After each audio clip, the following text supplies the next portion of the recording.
আমি মোহাম্মদ শহীদুল ইসলাম আইনটিয়া একাডেমির পক্ষ থেকে সবাইকে জানাই সালাম ও শুভেচ্ছা। আসসালামু আলাইকুম। নবম দশম শ্রেণীর শিক্ষার্থীদের জন্য আজ আমি নিয়ে আসলাম অনুশীলনী 13.1-এর 6 নং প্রশ্নের সমাধান।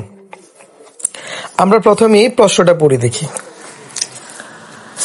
8 + 11 + 14 + 17 ধারাটির কোন পদ 392? আপনি প্রথমে যদি প্রশ্নটি পড়েন তাহলে খেয়াল করে দেখবেন এই প্রশ্নটিতে মূলত একটি সমান্তর দ্বারা দেওয়া আছে এবং এই সমান্তর দ্বারা ঠিক কততম পদ 392 সেটি নির্ণয় করতে বলছে।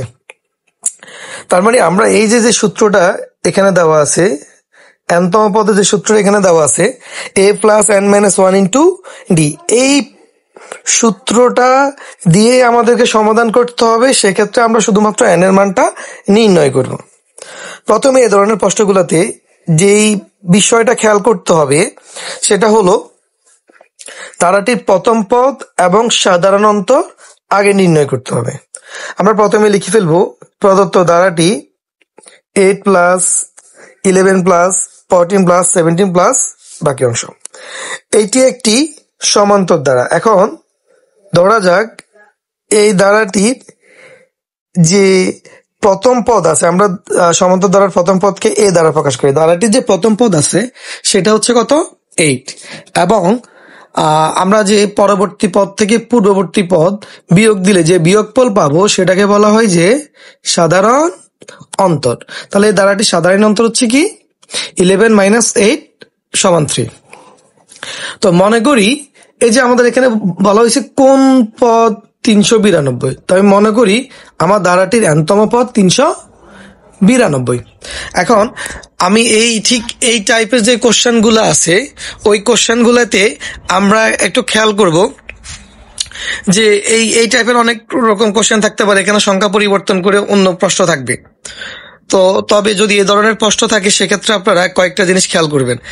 আমার এই প্রশ্ন থেকে মাত্র 3টা তথ্য লাগবে। এক হচ্ছে প্রথম পদ, দ্বিতীয়ত হচ্ছে ধারাটির সাধারণ অন্তর, এবং 3 নাম্বারটি হচ্ছে ধারাটির ঠিক যে শেষ পদটা দেওয়া আছে সেটা, অর্থাৎ ধারাটির কোন পদ 392, এটা হচ্ছে ধারাটির শেষ পদ।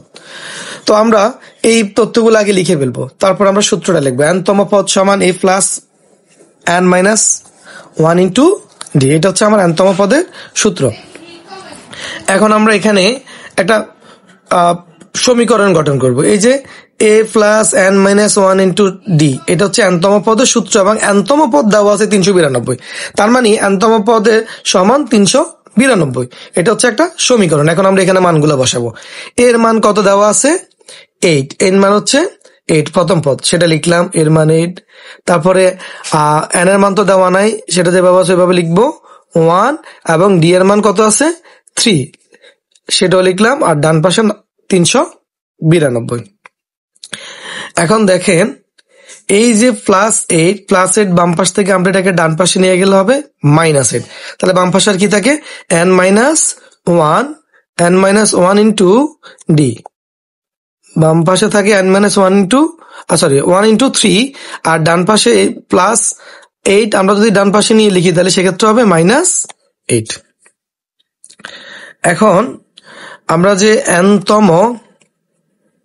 আমরা যে এখানে এই যে বাম পাশে যে *3 আছে, এটাকে যদি আমরা ডান পাশে নিয়ে যাই তখন এই 3টা ঠিক এখানে গুণ হয়ে যাবে। এই 3টা বাম পাশে গুণ আছে, এটা ডান পাশে গেলে ভাগ হবে।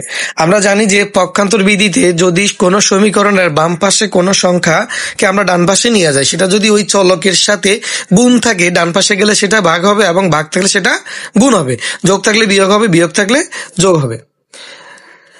তারপরে আমরা 3 দিয়ে 384-কে ভাগ দিলে ভাগফল হবে 128, আর এই যে -1টাকে আমরা যদি ডান দিকে নিয়ে লিখি তাহলে সেটা হবে +1। এখন এই যে 128-এর সাথে আমরা যদি 1 যদি যোগ করি সেটা কি হবে 129। তার মানে ধারাটির 129তম পদ হচ্ছে 392।